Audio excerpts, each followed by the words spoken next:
Hello everyone, welcome to my another video. চলে গেছিলাম আমি দিদির বাড়ি বেড়ি করতে।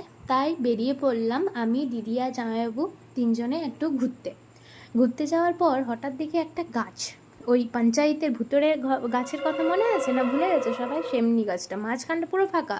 আর এত সুন্দর গাছের ফুল হয়েছে, কিছু বলার নেই, বোঝাই যাবে না দেখে পরে যে মাঝখানটা এমনি ফাঁকা। তারপরে এই রাস্তাগুলো আমার সবই অচেনা, এই রাস্তার পাশ দিয়ে পেরিয়ে যাচ্ছিলাম। তারপরে চা আর পকোড়া খেলাম। পকোড়া টকোড়া খাওয়ার পর চলে গেলাম একটা আশ্রমটা কি সুন্দর দেখতে ছিল আর কি সুন্দর সাজিয়েছে। এখনও না সম্পূর্ণ কমপ্লিট হয়নি, এদিকটা পুরোটাই বাকি ছিল।